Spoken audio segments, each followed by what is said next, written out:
Yan yung ating Pangulo. Tuloy-tuloy ang pag-ayuda. Yan o, baldi-baldi po. Whose remains lie in repose at the PAF mortuary. Yung iba po, so yung labi ni na Sergeant John Christopher Golfo and Airman First Class Erickson Merico. May mali siya po mga kababayan. Pero anyway, kayang-kaya itong idepensa ni Jinky Luestro. Magaling na abogada at congresswoman mga kababayan. Ngayon, matapos na umuugong yung kanyang pangalan, na baka ito yung gawing susunod na sekretary ng napakarami ng problema sa Senado po kasi napakaraming inutil dyan. Dadagdag pa itong si Anjo Iliana. Hindi yung balita ngayon po. Kung si Jinky Luestro, mga kababayan, nagbabagang mga balita at pagtalakay sa mga isyu ng lipunan. Bulsa! Opinyon, banat at paglalantad sa katotohanan. Bulsa! What you see is what you get. You decide.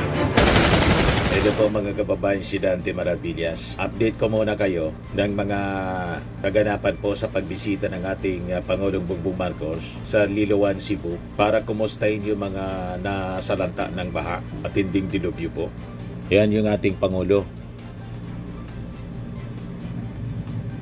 Tuloy-tuloy ang pag-ayuda. Yan o, baldi-baldi po ang mga relief mula sa DSWD. Tapos, una na, mga kababayan na binisita ng ating Pangulong Bongbong Marcos, yung pamilya po ng mga airmen, yung 6 pong namatay na sakay ng helicopter sa Agusan, remember, sa kasagsagan po ng Bagyong Tino, kung saan nasa rescue mission sana. Kaya lang sinawing palad mga kababayan, bumagsak yung helicopter. Ito binisita rin ng ating Pangulong Bongbong, yung pamilya ng mga namatay na airmen. Sabi dyan, President Marcos visited the wake of fallen airmen of the Super Yue helicopter that crashed in Agusan del Sur to personally convey his condolences to the bereaved families. Marcos arrived at PAF mortuary at Colonel Jesus Villamor Air Base in Pasay City, where he was received by Major General Pablo Rostria, acting Vice Commander ng Philippine Air Force, along with other senior PAF officers, the agency said in a press release. Ayan yung ating Pangulo. He personally extended his condolences to the bereaved families of Captain Pauli Dumagan PAF and Second Lieutenant Royce Lois Camigla, whose remains lie in repose at the PAF mortuary. Yung iba po, so yung labi ni na Sergeant John Christopher Golfo and Airman First Class Erickson Merico, nauna nang inuwi sa kanilang mga pamilya sa kanilang hometowns po. Kaya mali po yung sinabi ni attorney, dating Comelec Commissioner Roy Naguanzon. Wala man lang pong tumaklolo na helicopter man lang anya. Ito nga po na disgrasya para doon sa mga nasalanta, para isalba yung mga nabaha sa Cebu. Ito nga po na disgrasya habang nasa rescue operation. Paglipad po na disgrasya. You see, sa rescue mission sana yung punta. Kaya gusto nating i-correct yung lahat ng mga pinapakalat po na fake news ng mga DDS influencers po at mga politiko. So after ng pagbisita ng ating Pangulo sa mga labi ng mga airmen po, pumiritso na yung ating Pangulo ngayong araw doon sa Liloan, Cebu, para personal na pangunahan po yung distribution ng mga ayuda. O ngayon, pag-usapan natin itong ipapang mga issue rito. O ito, report ng Billionaire News, mga kababayan.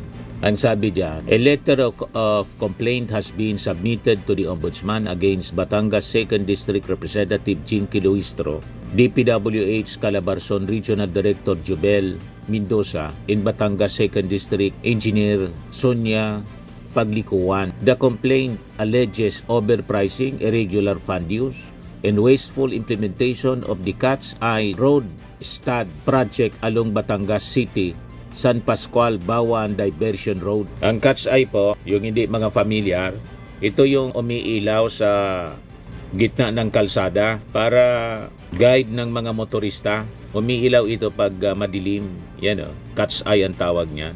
So sinasabit po si Luis Tro sa project. Yan niya, Mr. Maravillas, ang tingin mo nito? Ako tingin ko dito mga kababayan, lumilitaw kasi po yung pangalan ni Batangas Representative. Magaling kasi ito, matalino, magaling na abogado. Nakilala natin siya doon sa Quadcom, sa mga pagtatanong niya sa Quadcom investigation. At lead prosecutor ito mga kababayan, kasama sa lead prosecutor sa impeachment sana na hindi na natuloy kasi inarchive ng Senado laban kay Sara Duterte. Ang tingin natin dito mga kababayan, lumilitaw kasi yung pangalan po ni Jinky Luistro na baka i-appoint ng ating Pangulo na maging Justice Secretary kapalit ni Boyeng Rimulya. Talaga naman na niya, Mr. Maravillas. Demolition na job agad? Hindi man po trabaho ng mga mambabatas ang magpa-implement ng mga projects. Nasa legislation po ang trabaho ng mambabatas.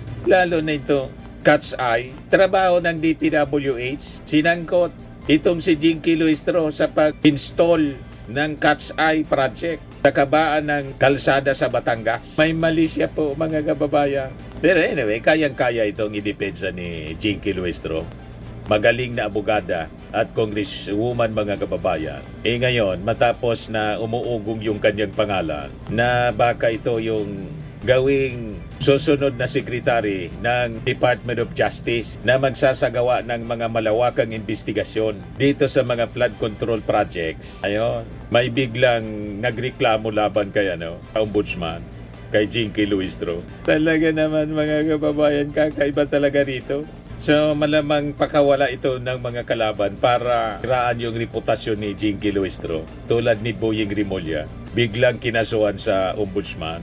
Naging ombudsman pa rin. Hindi napigil yung pag-appoint ng ating Pangulong Bongbong Marcos kay Boyeng Rimulya. Pinailan po ng kaso mismo ng kapatid ng ating Pangulo ni Amy. Nakita ninyo, mga kababayan, ngayon naman si Jinky Luistro, umugong kasi yung kanyang pangalan na baka successor ni Rimulya. Anyway, kayang-kaya yan, sabi nga natin, ni Jinky Luistro, magaling na abogada. At sana mangyari yung mga umuugong na balita na maging susunod na DOJ Secretary po. Sabi ko nga, itong si Jinky po, kung tumakbo itong senador po, kaysa naman itong balita ngayon na ang sabi, si Joe Iliana tatakbo daw na senador. Napakarami ng problema sa Senado po kasi napakaraming inutil dyan. Dadagdag pa itong si Anjo Iliana. Hindi yung balita ngayon po. Kung si Jinky Luistro, mga kababayan, ikakampanya natin ito mismo. Magbo-volunteer tayo to campaign para manalong senador si Jinky Luistro. Pero si Anjo Iliana, kahit Bicolano to, sabi dito, Anjo Iliana willing tumakbong senador sa 2020 elections daw. Ito. Isa na po akong BDS at susuportahan ko. Tumakbo man akong senador o hindi, ni Vice President Sara Duterte. At pag tayo nanalo rin sa Senado, pag tayo po inakuha at tumakbo at panalo, ay ipaglalaban ko rin po na ibalik dito si dating Pangulong Rodrigo Duterte. At kung pwede, house arrest na lang siya sa Davao. Kung yung aking yan ang plataforma nila. Ibalik si Digong sa Pilipinas. Sa taong bayan. You see? Anong klaseng plataforma yan? Tatakbong senador para ibalik daw sa Pilipinas si Digong. Tanggapin ako ng Partidong Duterte. Nag-apply na po. Tumakbo man ako senador o hindi, ay susuportahan ko po ang team Duterte simula ngayon hanggang sa 2020. Ako po, sinabi ko kanina kay Ogie Diaz, sumuko na ako sa gobyerno ngayon. Matagal akong umasa, baka sakaling magbago pa, pero sabi ko, sumuko na ako. Ayan po mga kababayan. Sabi ni Nico David, nag-declare ng tatakbong senador si Anjo Iliana sa 2028 under VP Sara DDS card. Gets kaya si Anjo? Number one, nasawa na sa artista ang Pilipino. Pangalawa, matatalino ang Gen Z na botante at mas pipiliin nila ang mga kagaya ni Heidi Mendoza kaysa laos na artista. At para kay Philip Salvador at Anjo, hindi retirement ang artista, ang politics kung wala ka nang makuwang projects. Kaya huwag kayong umextra dito. Supalpal mga kababayan. Ginawang retirement yung politika. At ang agenda niya, ang plataforma, ibalik si Digo. Wala man pong impluensya sa mga judges ng ICC. Ang mga senador, kahit na yung ating Pangulo, walang influensya sa mga ICC judges. Ang pwede lang maging rason para makabalik dito si Digo kung mapapatunayan na hindi siya nagkasala. Dapat matuloy yung trial laban sa kanya. Kung talagang hindi siya guilty, hindi siya naniniwala siya, i-post na niya ang immediate trial para pag wala siyang kasalanan talaga, di makabalik siya, malinis siya. Malinis yung kanyang pagkatao sa kasong crimes against humanity. Pero kung tatakbo kang senador para ibalik si Digo, doon pa lang sablay na. Sablay yung agenda po. Napakalabo mga kababayan ng kanyang agenda. You see? Hindi para sa ating mga mamamayang Pilipino ang agenda nila, kundi para lang sa isang pamilya. Payag kayo sa ganon? Of course, hindi kayo papayag sa ganon mga kababayan. Gusto silang dumami kasi sa Senado. Adagdagan pa yung mga kakampi ni Marcoleta. Si Marcoleta po, may bagong controversy ngayon. Sabi dito sa report ng Billionaire News, how did Marcoleta spend 112 million with 52 million net worth? Senator Rodante Marcoleta declared a net worth of 51.9 million pesos in his 2025 Statement of Assets, Liabilities, and Net Worth. Yet, his official campaign report tells another story, showing he spent 112.8 million pesos during the recent midterm elections, all declared from his own funds and without receiving a single contribution, cash or in kind. Oo nga naman. Paano nangyari yun? Parang yung salin mga kababayan ni Chis Escudero. Pinakapobre siya, 18 million lang yung kanyang salin net worth. Pero nagawa niyang magregalo ng 57 million or 59 million worth na singsing kay Hart. So ang daming ipapaliwanag ni Marcoleta tulad ni Chis Escudero na booking dahil sa salin. Yes, sabi ng mga netizens, oo nga. Paano nangyari yung amazing talaga, Marcoleta? Paano nangyari yon? Sabi ni Jaworski, simpleng sagot dahil maraming nag-sponsor na mayaman sa kanyang pagtakbo. Kaya malaki ang nagastos. Kaya kaysa gamitin pa niya ang sarili niyang pera. Di dapat, dineclare niya sa susi. Hindi man niya dineclare sa susi.